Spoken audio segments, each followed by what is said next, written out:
जन्माद्यस्य यतोऽन्वयादितरतश्चार्थेषु विघ्नेश्वरात् तेने ब्रह्महृदायादिकवये मुह्यन्ति यत्सूरयः तेजो वारिमृदां यथा विनिमयो यत्र त्रिसर्गो मृषा धाम्ना स्वेन सदा निरस्ततो सत्यं परं धीमहि सत्यं परं धीमहि धर्मप्रवजितकैतवोऽत्र परमो निर्मत्सराणां सतां वेद्यं वास्तवमत्र वस्तु शिवदं तापत्रयोन्मूलनं श्रीमद्भागवते महामुनिकृते किं वा परेरीश्वरः सद्यो रुद्यवरुध्यते त्रिकृतिभिः शुश्रूषुभिस्तत्क्षणात् निगमकल्पतरोर्गलितं फलं शुकमुखादमृतद्रवसंयुतं पिबत भागवतसबालयं मुहुरहो रसिकः भुवि भावुकाः रसिकः भुवि भावुकाः। हे कृष्ण करुणा सिन्धो दीनबन्धो जगत्पते गोपीश गोपिका कान्त राधा वल्लभ नमोस्तुते राधा वल्लभ नमोस्तुते।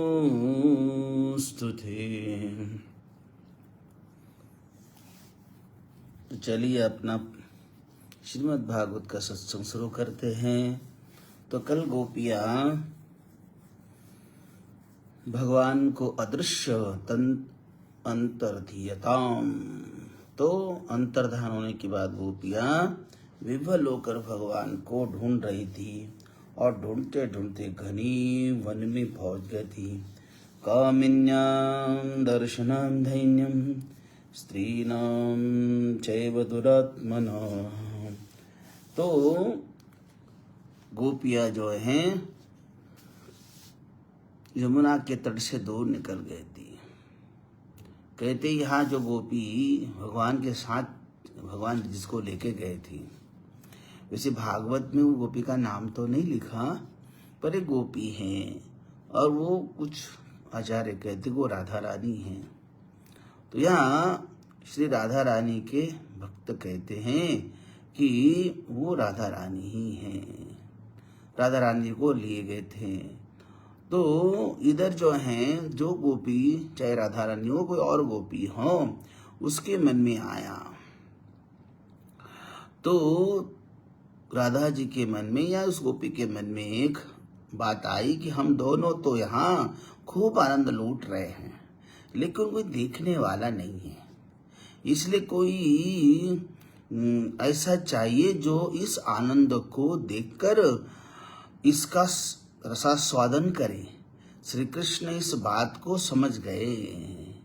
उन्होंने सोचा कि देखो ये हैं तो हमारे पास, परंतु ध्यान कर रही हैं दूसरी गोपियों का, वो देखने वाली चाहिए, कोई देखने वाला नहीं है, इसलिए वो देखने वाला चाहिए। ये इस गोपी के मन में आया। तो कि हम दोनों तो यहाँ खूब आनंद लूट रहे हैं, परंतु यहाँ पर कोई इसे देखने वाला नहीं है। हाँ, तो मैं ही समस्त गोपियों में श्रेष्ठ हूँ, तो देखने वाला कोई नहीं है, सब गोपियों में मैं श्रेष्ठ हूँ, मैं सुंदर हूँ, ये भाव उस गोपी में आया। तो देखो, जब तक हमारे पास जैसे कि माताओं का स्वभाव होता है, बहुत सारा श्रृंगार करती हैं, बड़े सारे गहने पहनती हैं, और जब ये पार्टी में जाती हैं, बहुत कुछ पहन के गई हैं, जाती हैं माताएं। लेकिन कुछ माताओं का होता है कि किसी ने भी उसकी तरफ देखकर तारीफ नहीं कर ली। वहाँ उसके कितने गहने सुंदर है, कितने वस्त्र सुंदर हैं, इतना श्रृंगार अच्छा है, कितने वो गहने, कितने तुम्हारे पति ने कितने गहने दिए हैं। अगर ये कोई तारीफ ना करे वो बेचैन उड़ जाती है। कभी कभी तो लगता है कि यार देखो यहाँ कोई परखने वाला ही नहीं है, सब तो भिखारी है, मेरी सुंदरता, मेरे गहने कोई तारीफ करने वाला नहीं।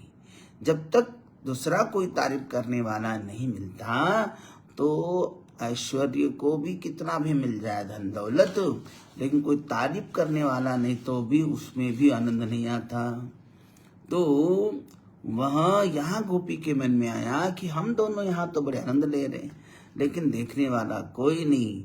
सा च मेने तदात्मानं, ऐसा सोच लिया गोपी ने। सा च मेने तदात्मानं वरिष्ठं सर्वयोषितं हित्वा गोपी कामया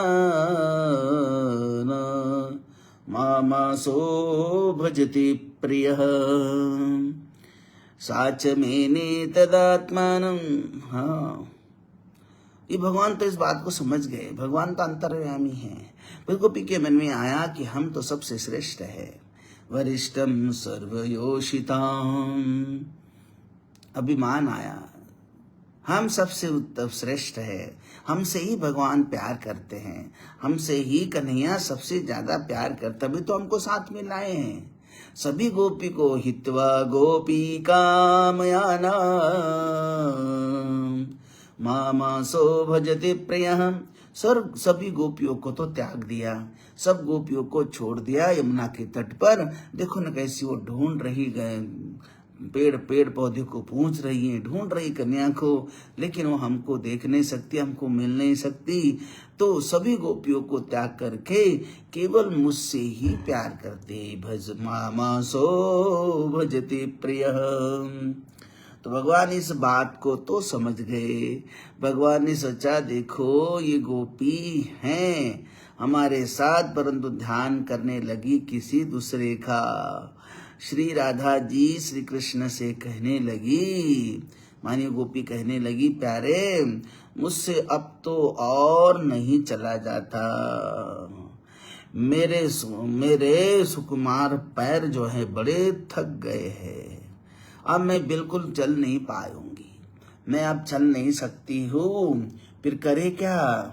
अरे गोपियाँ पीछे पीछे आ रही, चलो यहाँ से आगे जाना पड़ेगा, लेकिन मैं तो चल नहीं सकती, मैं बहुत थक चुकी हूँ। जो थकी नहीं थी गोपी।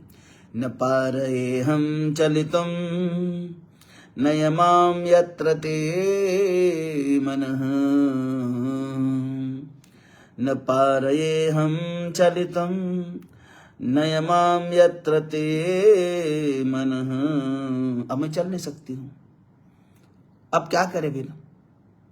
गोपियाँ पीछे से आ रही हैं तो मैं चल नहीं सकती हूँ। अगर आपको मुझे ले जाना है चाहे कहीं भी ले जाओ, लेकिन आप ले जाना है तो ले जाओ, नहीं तो मैं तो यही बैठ गई ही। तो न पा रहे हम चले तुम, मैं चल नहीं सकती हूँ, चलना मेरे से अभी थक गई हूँ, नहीं चल सकती हूँ। अब तुम जहाँ ले चलना चाहते हो ले चलो मुझे। तो एव मुक्त्वा प्रियामाहं स्कंद आरुह्यता मिति, अपनी प्रिय सखी गोपी की बात सुनकर, अच्छा प्यारी तो अब तुम हमारे कंधे पर चढ़ लो, तो ले जाना है तुमको। तो एव मुक्ता प्रियामाहं स्कंदमारुह्यता मिति, तो चलो मेरे कंधे पर चढ़ लो। तो अब जो है भगवान श्री कृष्ण जो है इस गोपी को अपने कंधे पर लेने के लिए नीचे झुक गए और जैसी गोपी भगवान के कन्हैया के कंधे पर बैठने के लिए उठी और बैठने गई तो भगवान वहीं पर श्री कृष्ण अंतर्धान हो गए, भगवान अदृश्य हो गए। अब ये गोपी के भी आंखें खुल गई और वहीं पर वो बैठ गई और रोने लगी। हानाथरवन श्रेष्ठ हानाथरवन प्रेष्ठ क्वासी क्वासी महाभुज क्वासी महाभुज दास्यास्ते कृपणया मे सखी दर्शय सन्निधिं। तो हे कन्हैया, हे नाथ, हा नाथ रमन श्रेष्ठ, क्वासी क्वासी महाभुज, दास्यास्ते कृपणया मे, सखे दर्शय सन्निधिम। हे नाथ, हे रमन श्रेष्ठ, हे प्रभु, आप तो मेरे स्वामी हो।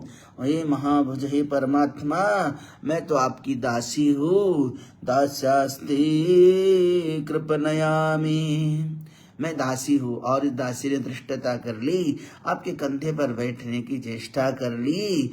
हे सखे, हे प्रभु, मुझे दर्शन दीजिए, मुझे मेरे सामने प्रकट हो जाइए। तो राधा शोक करने लगी, हे नाथ, हे प्राण, कहाँ हो मेरे सखा, मैं तुम्हारी दीनहीन दासी हूँ, शीघ्र ही मुझे दर्शन दो प्राणनाथ, ऐसी कह रही है।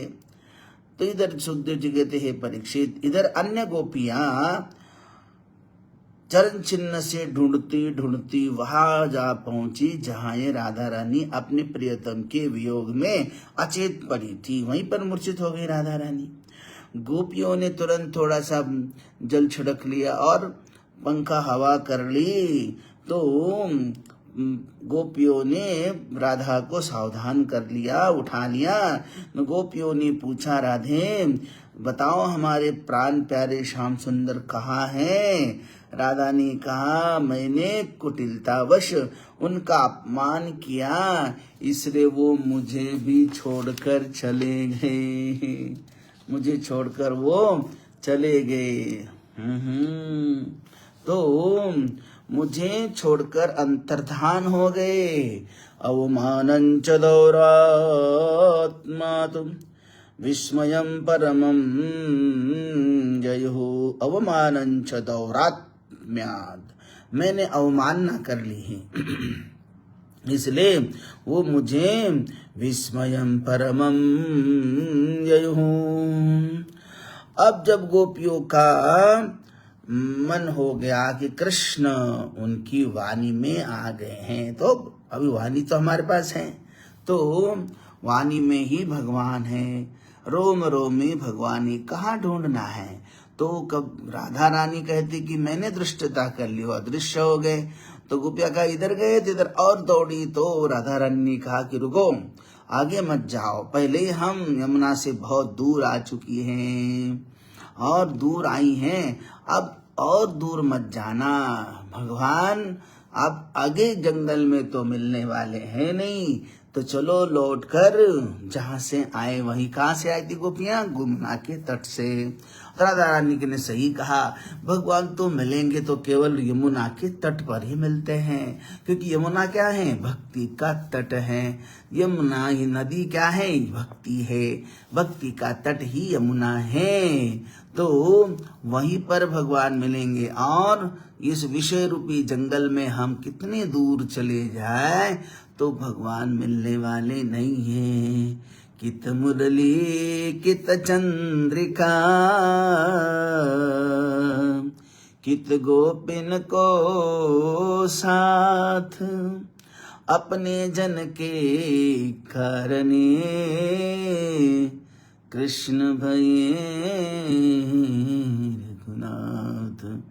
तो ये जो है, इस तरह जो है कन्हैया जो है बिल्कुल अदृश्य हो चुके थे, वाकई गए नहीं थे, भगवान तो वहीं थे। फिर भी जो है गोपियां जो हैं भगवान को ढूंढ रही थी। सारी गोपियां मिलकर जो है वो यमुना जी के तट पर आने के लिए तैयार हो गई। सब गोपियां बिखर गई थी, ढूंढ रही थी अपने अपने तरह से। जब गोपियों का मन कृष्णमय हो गया, उनकी वाणी में भगवान है, कृष्ण चेष्टा हो गई, कृष्ण की आत्मा हो गया कृष्ण, गोपियों का आत्मा हो गया कृष्ण, सखी का तब सब कृष्ण गान करने लगी। जब उनका मन तन और सब कुछ कृष्ण बन गया तो उनका मन भी गाने लगी। वे अपने आप को भूल गई, यह भी भूल गई कि उन्हें घर द्वार लौटना है और उनका शरीर गोपियों का है, गोपिका है। गोपियों ने कहा कि अरे सखियों, यदि हम इस अंधकार भरे वन में श्री कृष्ण को ढूंढती रहेगी तो ढूंढती फिरती तो जितना जितना आगे बढ़ेगी उतना वे दूर दूर दूर दूर जाएंगे, कंटक आदि में वो चले जाएंगे। फिर उनके पाँव में कोई कंकर भी चुटेगा, कोई कांटा भी चुभ जाएगा। तो इसलिए हमें उनके पीछे नहीं जाना। अब फिर उनके पाँव में कोई कांटा कुछ गड़ जाएगा और वे उससे कष्ट पाएंगे, इसलिए अब वे हमें ढूंढने से नहीं मिलेंगे। देखो, वस्तु जहाँ खोती है वही मिलती है, तो चलो लौट चलो। तो गोपियों को कहा कि तुम अब वस्तु हमारी खोई कहाँ है, अदृश्य कहाँ है, यमुना के तट पर ढूंढ रहे कहाँ है, जंगल दूर दूर पहुंच चुके हैं। एक गोपी ने कहा कि लौटकर हम क्या करेगी, तुम लोग यह बात क्या भूल गई हो कि जब हम कभी दही दूध लेकर वन में जाते समय अथवा पानी भरते समय गाने लगती हैं, तब वे हमारे पीछे पीछे दौड़े दौड़े चले आते हैं, पीछे पीछे लगते हैं। इसलिए आओ हम लोग यमुना जी के तट पर चले और वहां बैठकर भगवान को पुकारेंगे, गाएंगे। हम गाएंगे तो जरूर भगवान दौड़ के आएंगे। समवेता जगु कृष्णम तदा गमन कांक्षिता। तो समवेता जगु कृष्णम तदा गमन कांक्षिता। फिर देखना, हमारे संगीत की ध्वनि सुनते ही वे कहीं न कहीं से दौड़कर चले आएंगे और प्रकट हो जाएंगे और उनकी प्रतिज्ञा भी वो खुद तोड़ देंगे। हाँ, और बताया तुम्हें, अरे भाई बड़ी बड़ी प्रतिज्ञा भी भगवान ने की है। भगवान की प्रतिज्ञा क्या है? हाँ, भगवान की प्रतिज्ञा है कि गोपिया कहती, भगवान को वादा है भगवान का, मद भक्ता यत्र गायन्ति तत्र तिष्ठामि नारद। तो भगवान की प्रतिज्ञा है, हाँ, गारंटी है कि हे देवर्षि नारद, मेरा भक्त जब गाता है तो मैं वही तिष्ठामि, वही खड़ा होकर सुनता हूँ। तो गोपियां जानती थी कि मद भक्ता यत्र गायन्ति, हम तो भगवान की भक्ता है ही, हम सब उनकी बड़ी प्यारी भक्ता है। अगर हम गाने लग जाए ना, वो अपने आप यहाँ आकर हमारे गाना सुनेगी।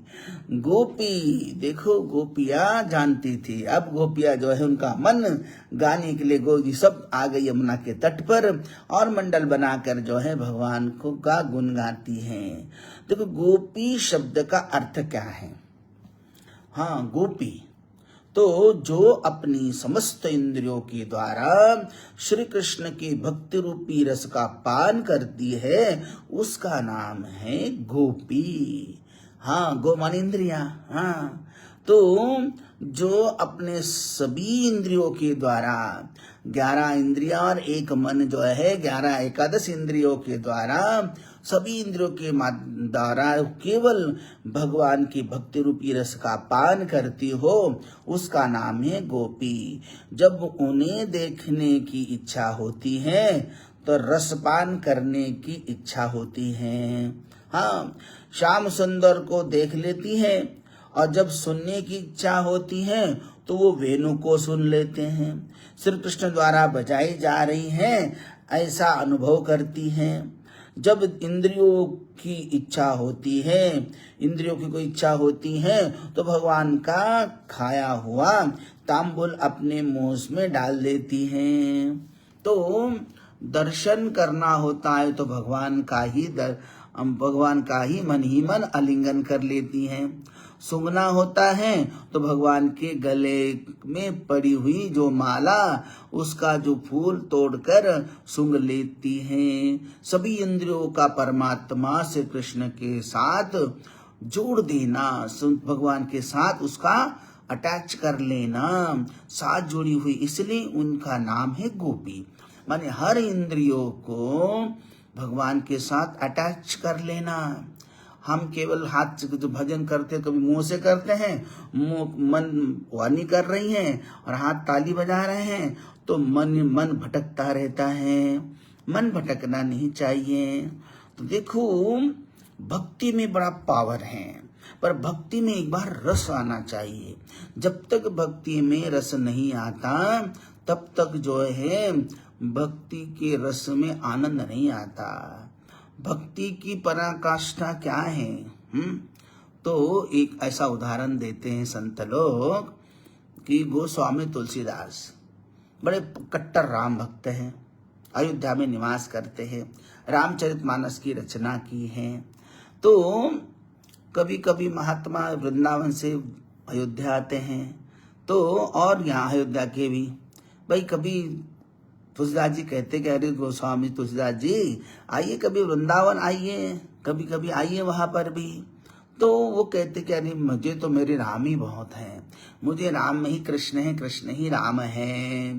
तो ये जो ऐसे कहते हैं, तब एक बार कई बार संतों ने बोला है, तो तुलसीदास जी को भी लगा भाई यहाँ क्या किया जाए। तो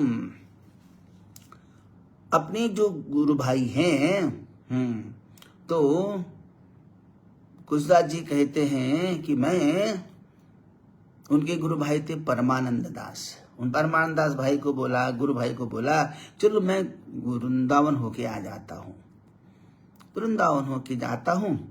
तो गोस्वामी तुलसीदास जी वृंदावन आ गए और मथुरा में गए। मथुरा में भगवान का, मथुरा का जो है मंदिर तो सुंदर, वहां गए, भगवान का दर्शन करने गए। तो वहां जो है पुजारियों ने, पंडितों ने कहा अरे गोस्वामी तुलसीदास जी आप तो बड़े राम भक्त हो, आप आज तो कन्या के पास आ गए हो, तो आज तो आप यहाँ पधारे हो। तो तुलसीदास जी ने कहा मजाक में कि अरे भाई ये भी मेरे राम ही हैं, ये भी मेरे राम ही हैं, ये तुम्हारे कृष्ण नहीं है। तो अच्छा तो कैसे आपके राम है? बोले अभी बताता हूँ। तो तुलसीदास जी अंदर गए, हाथ जोड़कर कहने लगे प्रभु से, तो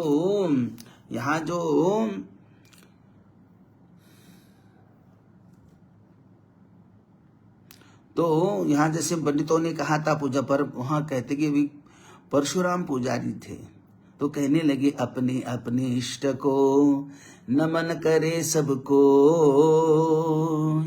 इष्ट विहीन परशुराम नवे सो निगुरा हो। तो ऐसा जब कहा परशुराम पुजारी ने, क्या कहा था उन्होंने? अपनी अपनी इष्ट को नमन करे सबको, इष्ट विहीन परशुराम नवे से निगुरा हो। तो हुआ ये, तो गोस्वामी तुलसीदास जी ने भी कह दिया कि मेरे राम हैं, और वो हाथ जोड़कर कहने लगी क्या कहूँ छवि आपकी भले बने हो ना। तो तुलसीदास जी हाथ जोड़कर भगवान मथुराधीश भगवान श्री कृष्ण के सामने ये चौपाई बोल रहे हैं, क्या कहूँ छवि आपकी भले बनी हो नाथ, तुलसी मस्तक तब नवे जब धनुष बान लो हाथ, तुलसी मस्तक तब नवे जब धनुष बान लो हाथ। ऐसा ये चौपाई बोली कि तुलसीदास तब नमस्कार करे गए। क्या आपने छवि बना रखी है भगवान? क्या कहूँ छवि आपकी भले बने हो नाथ। ये नाटक क्या कर रहे हो? कहाँ ये पैर कर लिया, कहाँ ये हाथ कर लिया, कहाँ ये मुरली हाथ में लेकर हाथ टेढ़े कर रखे हैं। तुलसी मस्तक तब नवे जब धनुष्य बान लो हाथ। अब जब आप धनुष्य बान हाथ मुरली छोड़कर अब हाथ में धनुष्य लोगे तो ही तुलसी नमस्कार करेंगे आपको, नहीं तो नहीं करेंगे। तो देखो यहाँ चमत्कार हुआ। मुरली लकुट दुरायके धर्यो धनुष सुरहात तुलसी रुचि लखीदास की कृष्ण भये रघुनाथ कृष्ण भये रघुनाथ। सभी जो परशुराम पुजारी आदि जो थे सभी देख रहे हैं। तो जब तुलसीदास जी ने ऐसा हट कर लिया तो भगवान ने भी क्या कर लिया, मुरली लकुट दुरायके धर्यो धनुष सुरहात। भगवान ने तुरंत अपनी बांसुरी अदृश्य कर ली और धनुष और सर बाण हाथ में ले लिया। तुलसी रुचि लखीदास की कृष्ण भये रघुनाथ। हाँ, कित मुरली कित चंद्रिका कित गोपिन को साथ अपने जन के कारणे कृष्ण भये रघुनाथ कृष्ण भये रघुनाथ। हाँ, कित मुरली कित चंद्रिका कित गोपिन को साथ अपने जन के कारणे कृष्ण भये रघुनाथ। यहाँ तो भगवान कृष्ण भी रघुनाथ बन गए, हाथ में धनुष आदि लेकर वो तो बन गए। तो अब वो तो बन गए, बड़े राम बन गए। तो देखो तुलसीदास जी ने कहा, देख लिया, देखा तुमने, देख लिया कि मेरे राम ही है, वो कृष्ण नहीं राम है। सभी तुलसीदास जी के जो विरोध करने वाले पुजारी परशुराम जी आदि जो थे वो मौन हो गए, क्या बोलेंगे। फिर तुलसीदास जी जो है उसके बाद वृंदावन आ गए। मथुरा में तो ये घटना घटी, फिर वृंदावन आ गए। वृंदावन आए तो यहाँ पर भी यही ऐसी घटना हुई। सब तो जानते थे तुलसीदास जी को, ये राम जी के परम भक्त है, कृष्ण के पास आए हैं। तो यहाँ आ गए तो यहाँ पर भी उन्होंने यही चौपाई बोली, क्या कहूँ छवि आपकी भले बने हो नाथ, तुलसी मस्तक तब नवे जब धनुष्य बान लो हाथ। यही चौपाई दोबारा रिपीट कर ली। कौन? तो गोस्वामी तुलसीदास जी ने। लेकिन यह वहां तो मथुरा में इनकी दाल पक गई, लेकिन वृंदावन में तो पकने को रह गई, कुछ नहीं हो रहा था। भगवान तो जैसे के वैसे सुंदर बांसुरी बजा रहे हैं, बांसुरी रूप धारण किए हुए हैं। और तब अनुभूति हो गई तुलसीदास जी को कि मेरे राम ही श्याम है, श्याम ही राम है। और फिर उन्होंने लिख दी, दूसरी चौथाई बोल दी, वृंदावन और वैकुंठ को तोलो तुलसीदास, वृंदावन और वैकुंठ को तोलो तुलसीदास, भारी हो सो रह गयो हल क्यों गयो आकाश, हल क्यों गयो आकाश, बारी हो सो रह गए हो। देखो, हाँ, कहते तुलसीदास जी, गोस्वामी तुलसीदास जी कहने लगे, वृंदावन और वैकुंठ को तोलो तुलसीदास, एक तराजू लेकर मैंने तोल लिया।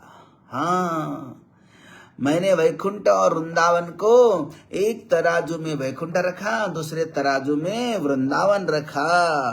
तुलसीदास जी ने दोनों को तोल लिया। लेकिन तोलते हुए चमत्कार क्या हुआ, बारी हो सो रह गयो हल क्यों गयो आकाश।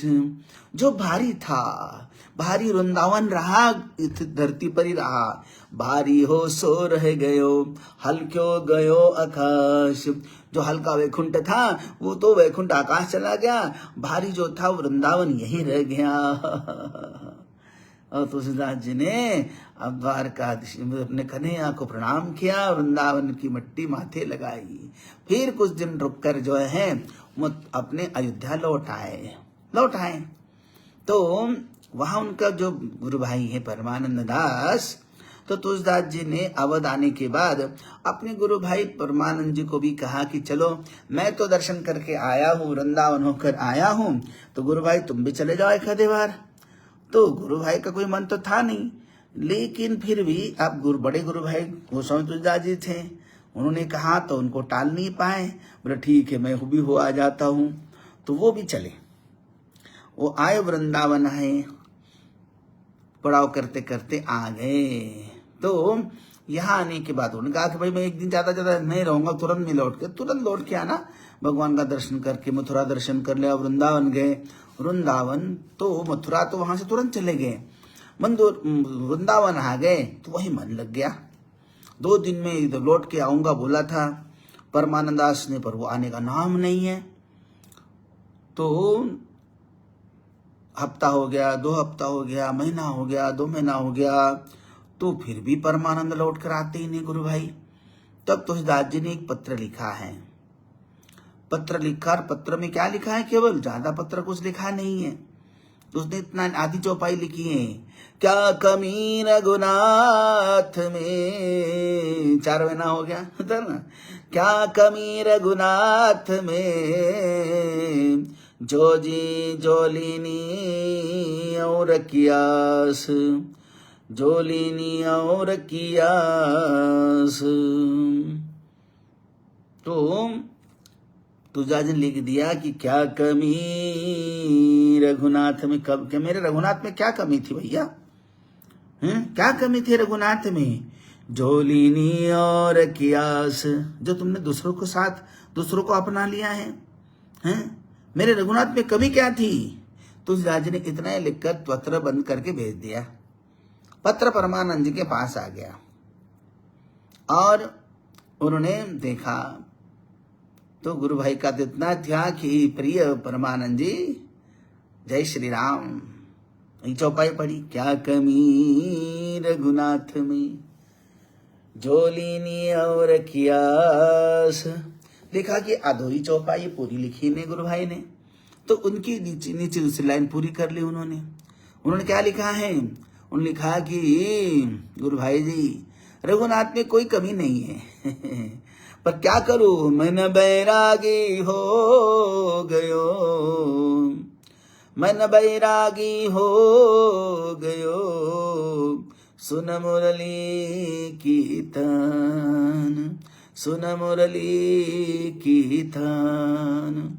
हाँ गुरु भाई सच कह रहे हो, मेरे रघुनाथ में कोई कमी नहीं है, जानता हूं मैं, लेकिन क्या करूं, मैं यहाँ आया, मैं यहाँ आने के बाद हुआ क्या, मन बैरागी हो गयो। पहला मन तो बैरागी था ही, लेकिन यहाँ आने के बाद इतना भवरा हो गया मन, क्या सुन मुरली की तान, मुरली की तान सुनकर मैं अब यहीं का हो गया हूँ। अब मुरली के बिना मेरा मन क्षण भर भी नहीं लगता, तो मुरली की तान में मेरा मन भा गया, मुझे भा गई मुरली। तो गुरु भाई क्षमा करना, अब मैं ब्रजभूमि छोड़कर नहीं आऊंगा। आपको जय श्री राम, राम राम, जय श्री कृष्ण। वही पत्र बन करके भेज दिया, गोस्वामी तुलसीदास जी की गुरु भाई के पास भेज दिया। देखो भक्ति में रस आना चाहिए, नीरस भक्ति कोई काम की नहीं होती है, निष्ठा नहीं बनती है और नहीं गाड़ी आगे चलती है। केवल ताली बजाना, राधे राधे कहना, इतना कोई भक्ति थोड़ी है। हाँ, भक्ति तो गोपियों जैसी सभी इंद्रियों के माध्यम से भक्ति करना है। आंख से भी, अगर कोई आंख से आपसे कोई सुंदर दिखता हो, सुंदर दिखती हो, तो उसके पीछे दिखना कि मेरे कन्हैया ने इस बाला को, इस नारी को, इस पुरुष को कितना सुंदर बनाया, तो मेरा कान्हा, मेरा भगवान, इसको बनाने वाला कितना सुंदर होगा, वो कितना सुंदर होगा। जिसने इसको बनाया उसको देखो को कितना सुंदर होगा। इस दुनिया को जिसने बनाया, इतना सुंदर दुनिया को बनाया, इस दुनिया के बगीचे को बनाने वाला, उस बगीचे का मालिक कितना सुंदर होगा। सारी दुनिया कितनी सुंदर है, बनाई किसने? ईश्वर ने। तो ईश्वर ने बनाई दुनिया, वो कितनी सुंदर होंगी। उसके बनाए हुए इस सृष्टि में हम इतने असक्त मोहित हो जाते हैं, भूल जाते हैं। तो कभी हम देखो, कहीं हम जाते हैं मेहमान के रूप में या कहीं बड़े दूसरे जगह जाते हैं, कोई गार्डन फार्डन में, बगीचे में जाते हैं, उस बगीचे को देखकर वाह तारीफ कर लेते हैं, वाह क्या वंडरफुल, कितना प्यारा बगीचा है, कितने सुंदर सुंदर पौधे हैं, कितने फूल खिले हुए, कितना हरा भरा है, कितना केयर उसकी बड़ी सुंदर केयर रखी हुई है। और सडनली पूछ लेते, भाई बताओ ये तुम्हारा इस गार्डन का मालिक कौन है? हाँ, हर कोई कहता मालिक कौन, इतना केयर टेकर कौन है, इतना बढ़िया बगीचा उसने सजा रखा है, तो कौन है तुम्हारा माली, बुलाओ तो सही। तो वो मालिक जो है बुला लेता अपने माली को, माली आ जाता है, हाँ ये माली है, वाह तुम्हारा बगीचा तो बहुत प्यारा है, बहुत सुंदर है। ऐसे तारीफ के पुल बांधते, उस व्यक्ति को बड़ा ही कुछ गिफ्ट भी दे देते हैं। देखो ये साधारण बगीचा देखकर तो इंसान के मन में आता है कि इसका मालिक कौन, मालिक को देखना चाहते हैं। हाँ, लेकिन यही मूर्खता करता है जीवात्मा। उस बगीचे को देखकर तो मालिक को देखने की इच्छा होती है, लेकिन सारे संसार रूपी बगीचे को, इस ब्रह्मांड को देखकर भी वो कभी अपने इस बनाने वाले को देखने की चाह नहीं रखता। वो बनाने वाला कितना सुंदर होगा, जिसने ये संसार को बनाया है। हाँ, यही गड़बड़ करता है इंसान। इंसान इस संसार के हर वस्तु का इतना आनंद लेता है, हर वस्तु के माध्यम से जीवन में एंजॉय करता है, लेकिन कभी इस सुंदर जगत के पीछे बनाने वाले जगत के परमात्मा को देखने की कभी चाह नहीं करता। हाँ, जो जगत को बनाने वाला जगदीश्वर, उसको देखने की, जगत को बनाने वाला जगतपति जो है उसको देखना चाहिए ना, कि बनाने वाला मैं उसको प्राप्त करूंगा, मैं भी, वो मुझे जिसने बनाया और ये बगीचा जिसने बनाया मैं उसको प्राप्त करूंगा, ये भावना नहीं आती। तो इसलिए गोपियां जो है परम भाव में डूब गई और वो परम भाव में भगवान के गुण गाने लगी। और गाती क्या है सज्जनों? वो गाती हैं, जो गाया उन्होंने उसी को कहती गोपी गीत। उन्होंने जिसको गाया उसका नाम है गोपी गीत। वो क्या है, अपना समय तो हो गया, लेकिन चलो एक दो मंत्र तो श्लोक तो गा ही लेते हैं। तो गोपियां जानती थी हाँ, तो गोपियां तो बगा, देखो गोपियों का गोपी गीत जो है ना, इसका अगर हम अर्थ जाने तो समझ में आता हैगा कि कोई भी इस गोपी महाराष्ट्र में कोई कीचड़ उछलने का दुस्साहस नहीं करेगा। हाँ, इन गोपी गीत को जो जानेगा, पढ़ेगा या उसका चिंतन करेगा, तो उनका सोच कैसा, किस परमात्मा, किस ब्रह्म के, किस ईश्वर के रूप में वो गाती। देखो वो कहती है पहले मंत्र में, जयति तेधिकं जन्मना व्रज, जयति तेधिकं जन्मना व्रज, श्रयत इंदिरा शश्वदत्रहि, श्रयत इंदिरा शश्वदत्रहि, दैत दृश्यतां दिक्षु तावका, स्त्वयि सव स्वां विचिन्वते, स्त्वयि सव स्वां विचिन्वते, शरदुदाशये साधु जात सरसिजोधर श्रीमुषादृशा, सुरतनाथ ते शुल्क दाशिखा, वरद निघ्नतो नेह किं वध, वरद निघ्नतो नेह किं वध। इस तरह गोपियां गाती हैं। हाँ, गोपियां तो भाव विभोर होकर ही कहती हैं, जयति तेधिकं जन्मना व्रज, श्रयत इंदिरा शश्वदत्रहि। हे श्याम सुंदर, हे जगत के पति, जयति ते धिकम जन्मना ब्रज।